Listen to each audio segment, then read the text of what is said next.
이 욥은 시편 시적인 기사이지만 역시 역사적인 실제 있었던 역사적인 이야기입니다. 이 역사에서는 특별하게 우리가 인내가 무엇인지 인내의 본보기를 우리에게 세워주고 있습니다. 이 거룩한 남자 욥은 단지 외적인 것이나 그 육체의 극심한 고난을 받았을 뿐만 아니라 그의 마음과 양심도 그의 아내와 친구들의 날카로운 시험에 의해서 고난을 받았습니다. 그들의 격렬한 말과 교활한 논쟁으로 그는 거의 절망하게 할 정도가 되었습니다. 그들은 하나님을 욥에게 정직한 심판관이며 서로 용서할 수 없는 대적으로 규정하고 하나님이 욥을 내버리셨고 욥이 하나님께 도움을 구하는 것은 헛일이라고 하였습니다. 이 친구들은 위로하는 척하며 욥에게 왔지만 욥이 당한 모든 고난보다 더하여서 욥을 괴롭혔습니다. 그럼에도 불구하고 욥은 끊임없이 그들에게 변론하여서 마침내 승리하는 내용입니다. 이 이야기에서 우리가 꼭 명심할 것은 욥은 선한 이유를 가졌지만 욥은 말이 어눌해서 자기 표현을 잘 못했다는 것이고 그 친구들과 반대자들은 주장 자체는 악했지만 그들이 아주 영리하게 말을 능하게 잘했다는 그런 것을 한번 주목해 볼 수 있겠습니다. 욥은 하나님이 사람들의 죄를 따라서 항상 벌하시는 것이 아니고 하나님은 사람들이 그 이유를 알 수 없는 비밀스러운 판단을 가지고 계시며 따라서 사람이 하나님께 그것에 대해서 따질 수가 없고 다만 확신해야 한다는 것을 꼭 붙들었습니다. 더 나아가 욥은 그의 고통과 고난을 통해 그가 많은 불편함을 토로하고 많은 것에서 절망적인 사람이고 또 하나님께 반항하는 사람처럼 자신을 스스로 표현하기도 했지만 하나님이 그를 버리시지 않았음을 확신하였습니다. 그리고 그는 이런 점에서는 또 욥이 주장을 전혀 못한 건 아니고 주장을 잘 폈다는 부분도 이 부분은 잘 폈다고 할 수 있겠습니다. 반면에 이 대적자들은 그들이 날카로운 투철한 논증을 통해서 하나님은 지속적으로 그 범죄에 의거해서 하나님의 섭리와 정의와 인간의 죄에 근거해서 항상 처벌을 하신다고 반대자는 이렇게 주장을 했지만은 그들의 주장이 아주 논리정연한 것 같지만 그들의 그 의도가 아주 악했다는 것이 볼 수가 있습니다. 왜냐하면 그들이 막 수고한 이유는 결국 욥을 절망에 빠뜨리려는 악한 의도가 있었기 때문이고 또 실상 그들이 주장한 많은 주장들은 그 자체가 옳지 않은 주장들을 했기 때문입니다. 결론적으로 하나님께서는 욥이 옳다고 결국 말씀해 주셨고 또 에스겔서 14장 14절에서는 욥을 의인이라고 칭송하는 것을 성경은 보여주고 또 신약 성경에서는 야고보서에서는 야고보 사도께서 그의 인내를 본보기로 삼으라고 하셔서 욥 자체뿐만 아니고 구약과 신약에서 전체에 결국 욥이 의로웠다고 전부 욥이 올바랐다고 결정을 내주고 있습니다. 저는 이제 이렇게 해서 전체적으로 욥의 내용을 간략하게 정리를 해봤습니다. 그래서 이제 제가 지금 정리를 하는 부분들은 이제 제네바 성경 주석에 보면 항상 성경 맨 앞에 이 성경의 주제라고 하는 부분을 이제 번역해서 지금 설명을 해주고 있는 부분입니다. 그래서 이 부분이 너무 본문이 짧기 때문에 사실 그 전에 여호수아까지 제가 그 칼빈이 그 서론을 붙여놔서 자료가 이렇게 풍부했기 때문에 좋았는데 여호수아서 이후부터 사실 제가 굉장히 힘들게 했습니다. 왜냐면 칼빈이 서론을 안 붙여놓고 역사서 전체를 그냥 여호수아서 하나로 그냥 돼 있고 겨우 이제 제네바 성경에 있는 각 부분들을 쭉 요약해서 해왔는데요. 그래서 이번에도 욥 부분이 너무 조금 있어서 자료를 좀 보기 위해서 주석을 봤더니 욥 주석은 없더라고요. 또 칼빈이 욥 주석을 안 쓰고 그래서 서론이 없습니다. 그래서 찾아봤더니 네, 욥은 설교문이 있습니다. 칼빈의 설교문이 유명한 설교문이 있어서 해서 여기 뭐가 있겠구나 해서 욥 설교문을 들어가 봤더니 욥 설교문 첫 번째 부분에 이런 서론격으로 쭉 욥이란 이런 것이다 이렇게 칼빈이 쭉 써놨더라고요. 5페이지, 6페이지 쭉 돼 있어서 이 정도면 이제 분량이 나오는 거고. 그래서 쭉 한번 근데 번역된 걸 보려다가 이제 영어로 돼 있는 것을 쭉 읽어봤는데 놀라운 거는 칼빈이 이렇게 정리해 놓은 거를 지금 방금 제가 읽어드린 이 제네바 성경이 정확히 요약을 했다는 걸 발견했습니다. 그래서 새로운 게 있을까 하고 이렇게 쭉 내용을 봤는데 분량은 쭉 많은데 결국은 제네바 성경 주석에 있는 욥기 주제라고 되어 있는 거가 칼빈의 욥기 설교문에 있는 욥기 서론격 부분들을 이렇게 간략하게 요약을 해놓은 걸 보고 여기 그 친구들이 위로하는 척함이 욥에게 왔지만 욥이 당한 모든 고난보다 욥을 더 괴롭혔습니다. 이 표현은 똑같이 있습니다. 그리고 욥은 주장이 올바랐지만 표현이 서툴렀는데 상대방들은 주장이 잘못됐는데도 표현이 능수능란했다 표현도 칼빈 서론에 있는 표현인 거 발견하고는 너무 이렇게 요약을 했다는 거가 제네바 성경은 이 편집자들이 얼만큼 칼빈의 그 주석이나 설교문 내용을 충실하게 반영을 했는지 보고 너무 놀랐습니다. 덕분에 좀 새로운 내용은 별로 없어서 근데 이제 여기에서 중요한 주제는 저는 이제 제목을 우스땅 욥이라고 했습니다. 그래서 이제 저희가 크게는 역사서가 끝났고 이제 욥기부터는 흔히 이제 시적인 작품이라고 이제 표현을 많이 합니다. 표현이 시적인 표현들이 많아서 이제 시편으로 쭉 넘어갈 때 제목 자체는 제가 그 본문의 맨 첫 부분 우스 땅 이렇게 해서 욥이라고 제목을 잡았습니다.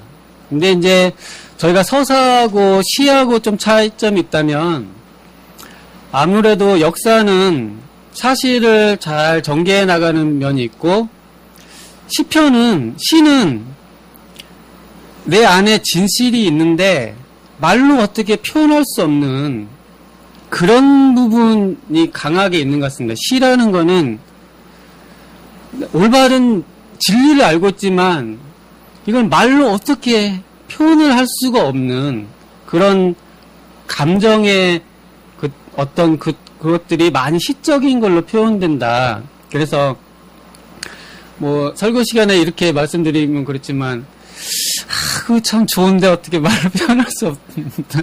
광고가 있는 것처럼 이 진리 욥이나 성경의 저자들은 이 진리를 분명히 자기 고백적인 진리가 가슴속에 뜨겁게 있지만 어떻게 말로 표현할 수 없는 언어가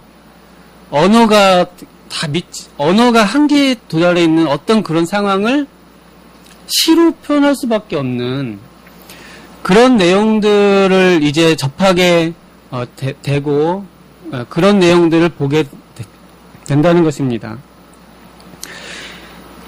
이 제목에서 벌써 우리는 일반적으로 저희가 생각해왔던 어떤 논리적인 거를 좀 벗어나게 됩니다. 일단 우스 땅에 있는 욥, 우스 땅을 좀 살펴보겠습니다. 이 욥에 대해서는 욥의 저자가 누군지 혹시 아십니까? 원욱이 한번 물어볼까요? 욥기서는 누가 썼나요? 욥이요? 누가 썼을까요? 네. 정답은 모른다입니다. 근데 저희가, 이제 이게 진짜 핵심적인 이야기인데, 저희가, 당연히 쓴 사람도 모르는 책을 이제 접하게 되는 건데, 그거는 그동안 모세오경이나 역사서를 가면서는 저자가 누군지 어느 정도 알고 있었는데, 그만큼 이제 우리 이성적이고 논리적인 세상에 있다가 이제 저희가 욥기를 보면은 벌써 저자가 누군지도 모른다고 해야 하는 이제 저희가 입장에 와 있습니다. 저도 설교를 하면서 욥의 저자는 모릅니다. 이게 설교자로서 할 말이겠습니까? 저자를 모릅니다. 제가 말씀을 전해야 되는데 몰라요. 모르는 걸 전해야 되는. 그런데 벌써 시편으로 가면은, 이제 모른다는 고백을 계속 해야 되게 됩니다. 우스 땅은, 어떤 분은 욥기는 모세가 썼다는 분도 있습니다. 그래서 전통상 모세가 썼다는 표현도 있고, 결국은 그래도 모른다입니다. 저희가 이제 교리를 가르칠 때에, 많은 것들은 전부 다 저희가 알도록 가르쳐야 되는데, 그러다가 이제 저희가 분명히 아는 걸 가르쳐야 되는데, 이건 모릅니다. 계속 모르는 걸 가르칠 수가 없을 것 같은데, 성경에서는 굉장히 중요한 부분이 모르는 부분이 있는 겁니다. 모르는 거. 예수님이 언제 재림하실지 날짜, 마리아는 예수님이 언제 재림하시는지 날짜 알아요? 모르죠? 그건 안다고 한 사람 들어봤어요? 예수님이 언제 재림하는지? 예전에 어떤 사람도 있었다고는 하죠. 예수님이 언제 재림한다고. 근데 정답은 언제 재림한다고 딱 말하는 사람이 틀린 사람이죠. 모르는 사람이 맞는 사람이죠. 왜냐면 성경에 예수님이 이건 모르는 거라고 했기 때문에 안다는 사람들은 다 잘못된 겁니다. 모르는 게 정답입니다. 성경에는 모르는 게 많이 있습니다. 지금 욥이 당하고 있는 많은 섭리 가운데 지금 많은 대화 속에 있지만 여기서 다 대적자들은 욥의 친구들은 이유가 있고 여차해서 너가 고난을 당하고 있다 이렇게 딱 짚어가면서 설명을 하고 있는데 욥은 말로 어떻게 표현할 수 없지만 속에 진실은 알고 있는데 그 말이 어눌러서 표현할 수 없지만 분명히 하나님만의 깊으신 뜻이 있다고 그 정도까지 말할 수 있는데 이유는 모르겠다. 하지만 그렇게 욥은 말하고 있는 겁니다. 그러니까 하나님의 모르는 감춰진 하나님만의 뭔가가 이유가 있다. 이런 말들을 지금 욥에서 해야 되는 겁니다. 그러면 사람들은 다 밝히 드러나야 되는데 모르는 부분을 말하기 때문에 계속 공격을 하는 것처럼 보이고 욥은 혼자 속에서 끙끙 앓면서 가슴앓이를 하고 있는 것입니다. 이 가슴앓이가 그래도 부족한 언어로 튀어나오니까 이게 시가 되고 노래가 되고 이런 것이 된다고 저는 생각이 됩니다. 일단 모세가 썼다고도 하지만 결국은 모세가 썼다는 것 알 수가 없는 것입니다. 또 우스 땅이라는 곳은 우스가 어디냐면은 보통은 이스라엘 좀 북쪽에 있는 다마스커스라는 다마색 쪽이라는 표현이 있고, 또 우스는 에돔 족속들이 살고 있는 에돔의 땅이다, 이렇게도 표현을 합니다. 그래서 이 욥이 살고 있는 이 우스는 이스라엘이 아닙니다. 이스라엘이 아니고, 그럼 욥은 또 어떤 사람입니까? 욥도 이스라엘 사람인지 아닌지 알 수가 없습니다. 욥도 에돔의 후예일 수가 있고, 그러면은 에서 쪽 계통의 후손일 수가 있는데, 그러면은 이스라엘이 아닌 에돔 땅 쪽이고, 크게 보면 이방의 땅이고, 혈통으로도 물론 에서는 야곱하고 해서 그 아브람, 그러니까 에서는 이삭이랑 에서 야곱 하면은 물론 아브람이나 이삭하고 관련은 있지만은 그래도 이제 이스라엘부터 시작했을 때는 이제 혈통으로 외인입니다. 외인. 그러면 처음 이 말씀이 시작하면서 우스 땅, 그럼 이스라엘도 아닌데 이방 땅인데, 욥, 에돔 족속, 에서 후손인데 그 사람도 언약에 속하지도 않았지 않는가? 이렇게 벌써 이제 저희의 이제 상식에서 확 벗어나게 됩니다. 그러면은 욥을 딱 보는 순간에 저희는 저희 머릿속에 정리되었던 기본적인 것들이 다 조금 혼돈이 오게 됩니다. 욥은 도대체 언약의 자손이었나? 도대체 그 사람은 어디 사람인가? 그러면은 이스라엘 언약밖에도 구원이 있다는 건가? 또 그걸 막 확장시켜가지고 교회 밖에도 구원이 있다는 건가? 그러면 하나님은 그냥 저기 동떨어져서 그냥 어디 한 사람도 그냥 원하시면 구원할 수 있나? 뭐 이렇게 우리가 흔히 생각하는 것을 막 벗어나기 때문에 저희는 이제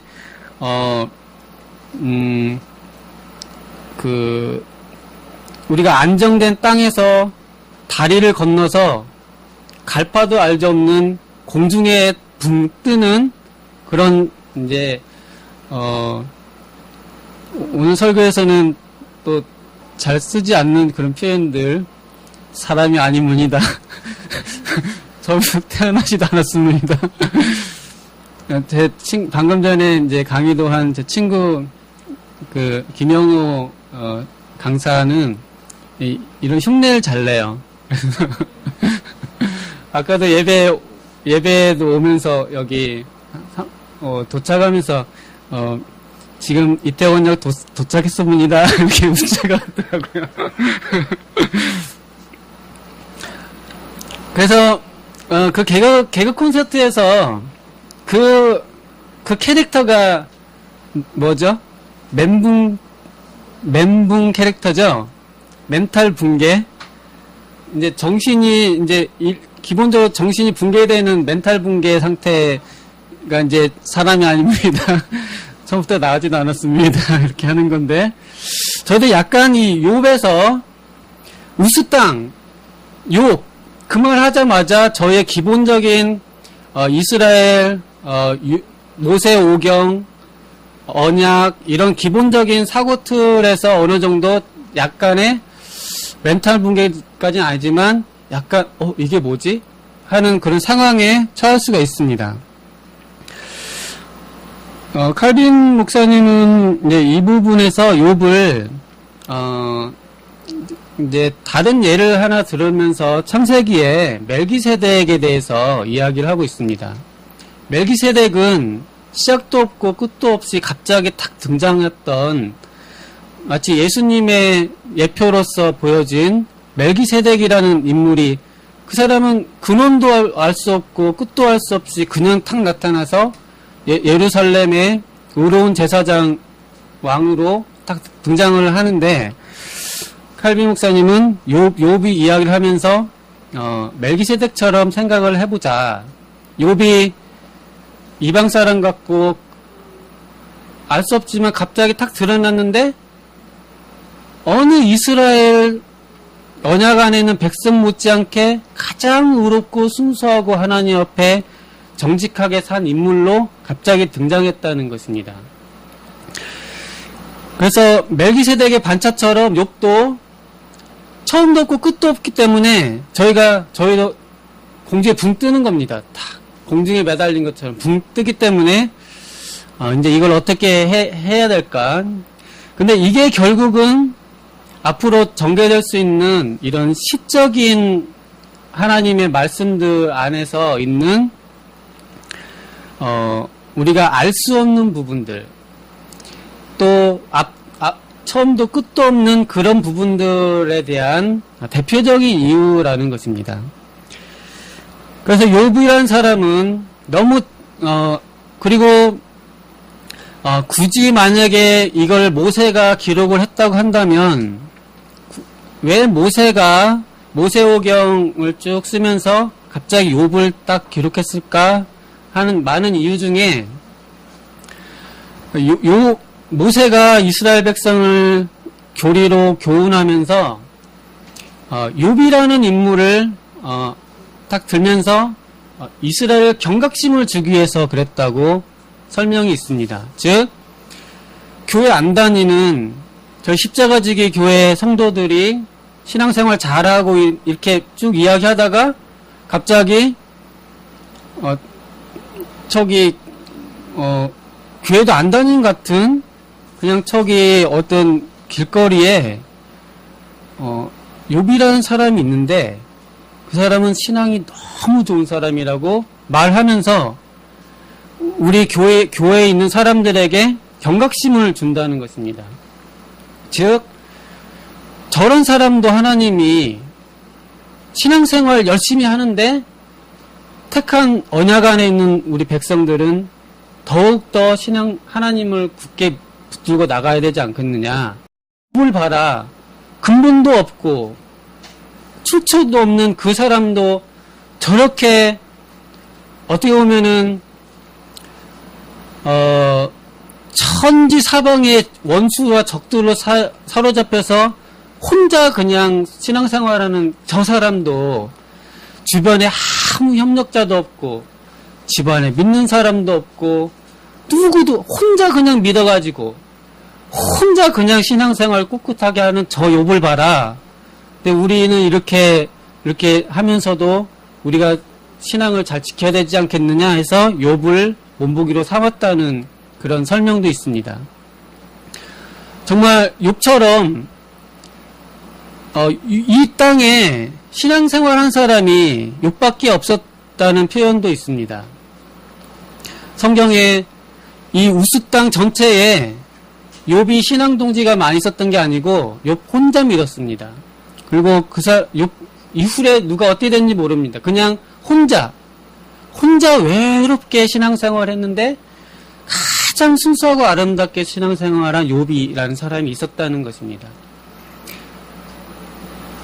정말 아무 의지할 데 없는. 이제 저희는 이제 그런 그 학교에 보면 전도사님들 중에 그런 분들 계세요. 뭐 부모님이나 뭐 이렇게 다 장로님, 목사님 뭐 대대로 다 해서 이렇게 해주시는 분도 있는데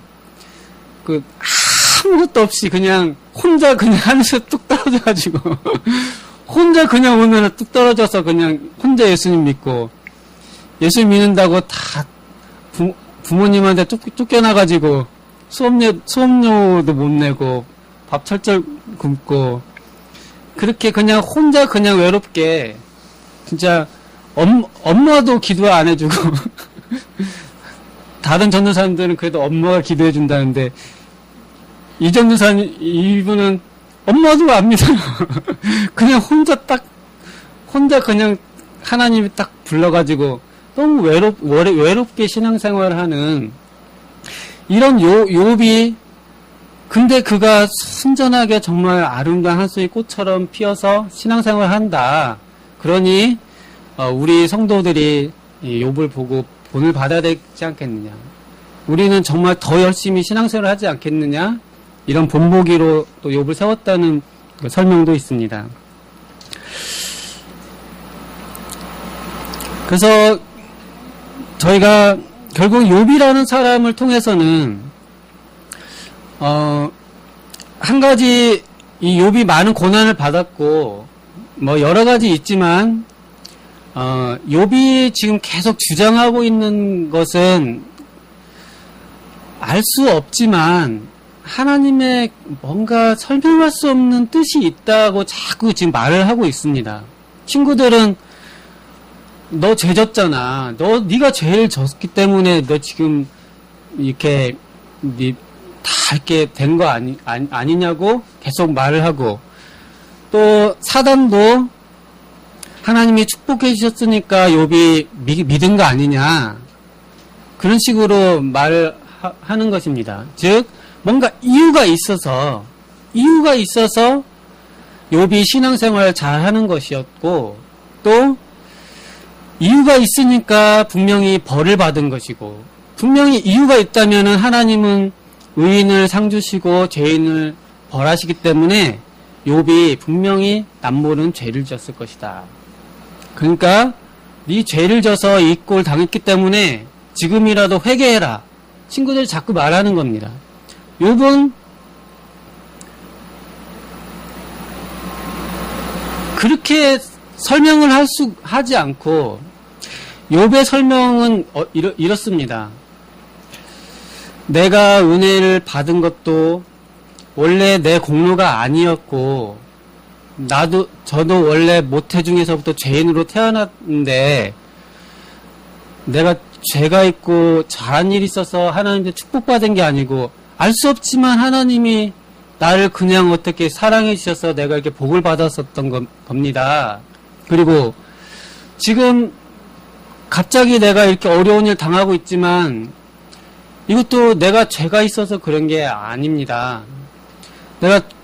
나의 죄도 상관없이 원래 하나님이 그냥 은혜로 나를 복 주셨던 것처럼, 이유는 알 수 없지만 나 죄 때문에 원래 하나님이 죄로 벌하실 것 같으면 저는 애당초부터 그냥 저주받은 존재였습니다. 근데 나의 죄에도 불구하고 알 수 없는 은혜로 나를 이렇게 구원해 주시고 은혜 주셨는데, 지금 내 죄 했다고 그거 가지고 날 벌하시는 것 같지는 않습니다. 그리고 내가 살아온 생활들도 볼 때도 내 죄 때문에 그런 것 같지는 않다고, 분명 하나님의 내가 하나님을 아는데 하나님 그런 분이 아니다, 이렇게 지금 말을 하고 있는 겁니다. 또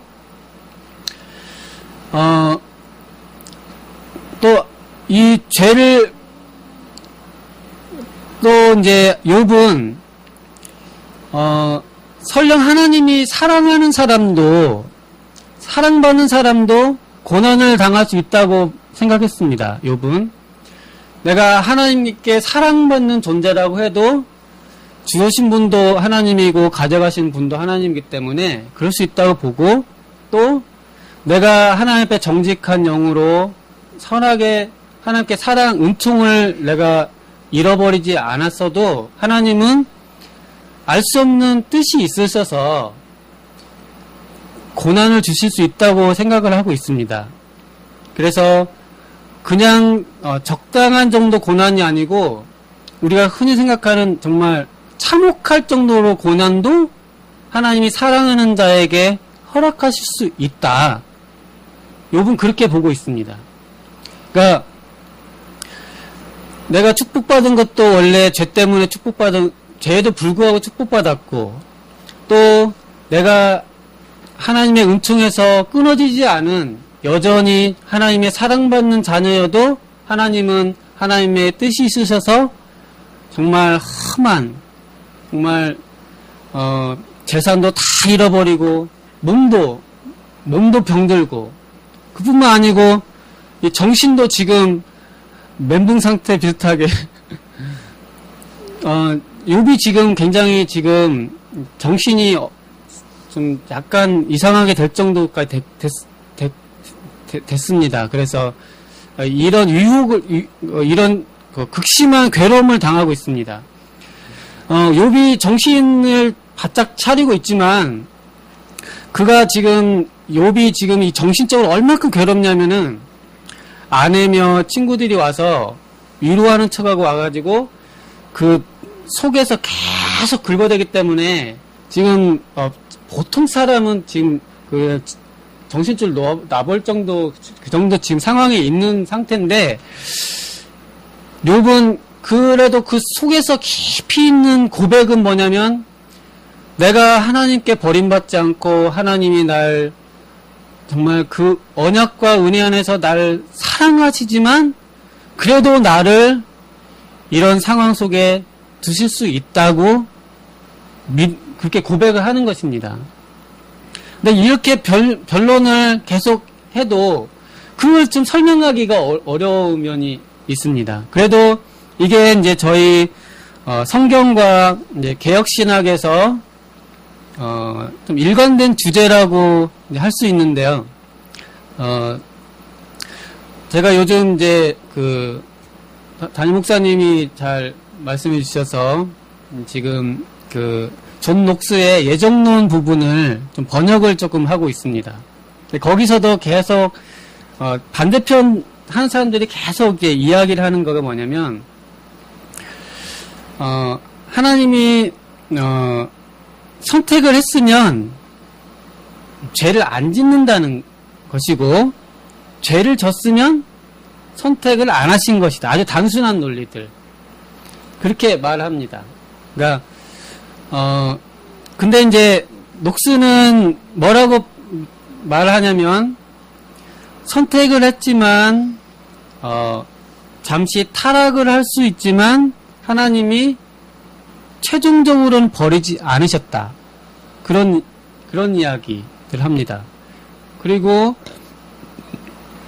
또 하나님 은혜 받지 않은 사람도 잠깐은 꼭 은혜 받은 사람처럼 복을 누리는 것처럼 보일 수도 있고 은혜 받은 사람도 죄를 짓는 것처럼 보이고 또 하나님의 징벌이나 고난 같은 데 있는 것처럼도 보이지만 하나님이 그 사람을 끝까지 지키신다. 버리지 않으셨다. 그렇게 말을 하고 하지만 이제 반대편 주장들은 저 사람 봐라. 분명히 잘못하지 않았느냐. 그러면은 그 사람은 잘못했기 때문에 하나님께 벌을 받는다. 아무리 예수님 믿었어도 잘못하면 지옥 간다. 그렇게 단순하게 말을 하는 겁니다. 근데 저희는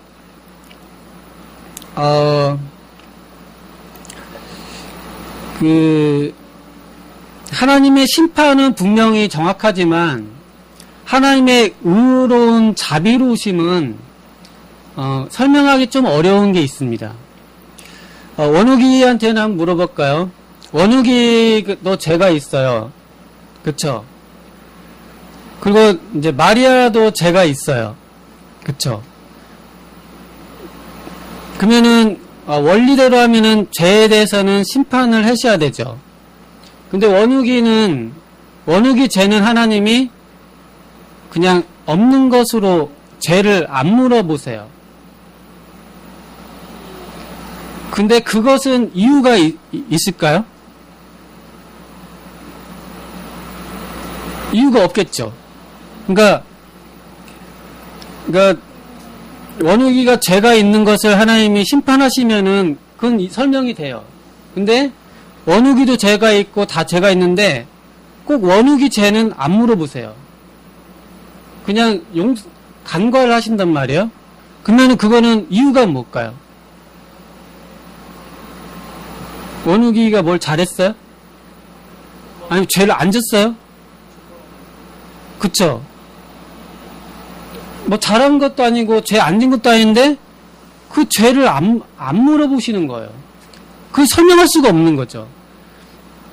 욥도 자기가 모태로부터 죄로 나온 것을 알지만 하나님이 일방적으로 알 수 없는 이유로 자기를 축복해주고 사랑했다는 것을 그것을 알고 하나님은 죄가 있는 사람에게 하나님의 그냥 일방적인 알 수 없는 판단으로 죄를 안 물어보실 수가 있다.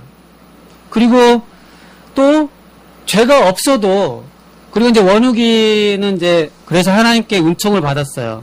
근데 하나님이 알 수 없는 이유로 정말 욥과 같은 고난에 처했어요. 만약에 욥이 만약 원욱이가 그럴 수 있을 것 같아요?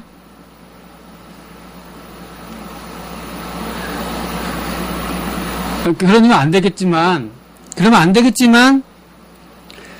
믿는 자에게도 이 고난이 따를 수 있다. 그것은 하나님의 그냥 깊은 섭리예요. 하나님의 깊은 섭리를 알 수가 없어요. 그 결과가 어떻게 될지 몰라요. 근데 결국 하나님이 만약에 원욱이를 욥처럼 연단 가운데 거친 다음에 정말 요셉처럼 또는 정말 이 한국교회를 정말 크게 섬길 하나님의 종으로 쓰실 수도 있잖아요. 그쵸? 그러니까 그 깊은 섭리를 알 수가 없기 때문에 욥은 이 하나님의 깊은 섭리를 고백하고 인정한 고백을 갖겠다. 이게 지금 욥기에서 계속 말하고 있는 것이고 저희도 하나님을 범사에 인정하고 그래도 하나님의 그 깊은 뜻이 뭔지 모르지만 우리는 아멘하고 하나님이 옳습니다. 하나님을 인정을 하고 범사에 찬양을 하고 하나님께 불평하지 않고 입술로 범죄하지 않고 하나님을 인정을 한다는 것입니다. 그 깊은 뜻은 알 수가 없습니다. 창세기에서 요셉 예처럼 또 많은 함께 쓰임받은 여호와의 종들처럼 알 수 없는 그 섭리 속에서 하지만 하나님은 놀라운 정말 역사를 이루신다는 것입니다. 이것을 욥에서 볼 수 있겠습니다. 그렇기 때문에 하나님은 기쁘시고 지혜가 충출하셔서 그렇기 때문에 하나님은 사단보다 우월하신 것입니다. 그렇기 때문에 하나님은 사단의 괴를 파할 수가 있습니다. 그냥 논리적으로 전개 가면은 사단도 그걸 알고 있잖아요. 그러면은 사단도 미리 예수님이 십자가 지시고 이런 역사들도 사단도 미리 간파하고 있었으면은 어떻게 역사를 이루겠습니까? 하나님은 그 사단보다도 더 위에서 사단의 괴를 엎으셔야 되기 때문에 하나님은 좀 더 비밀스럽게 역사를 하시는 게 있습니다.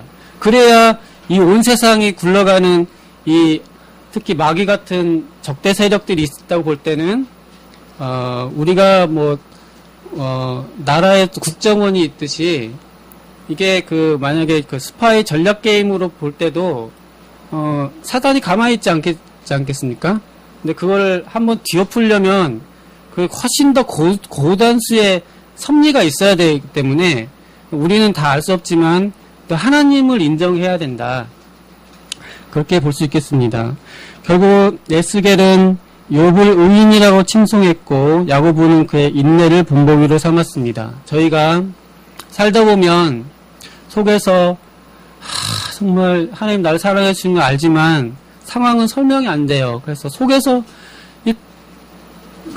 이게 뜨거워서 입에서는 입이 그냥 말이 안 돼가지고 터져 나온 게 시고 터져 나온 게 노래고 한마디 읊으면 시가 줄줄 나오는 그런 인생을 사는 경우에도 범사에 인내하고 하나님 인정하면은 욥처럼 칭송받는 그런 삶을 살 수 있을 거라고 믿습니다. 그런 은혜를 받으시길 기도합니다. 기도하겠습니다.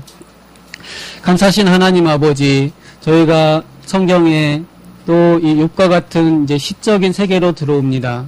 저희가 가슴 안에 고백이 있고 다 설명할 수 없어서 저희가 입에서 터져 나오는 게 다 노래고 시가 되는 상황 속에서도 하나님 저희를 사랑해 주셨음을 믿고 인내함으로 하나님께 칭찬받게 도와주시옵소서. 사랑의 말씀 예수님 이름으로 기도드리옵나이다. 아멘.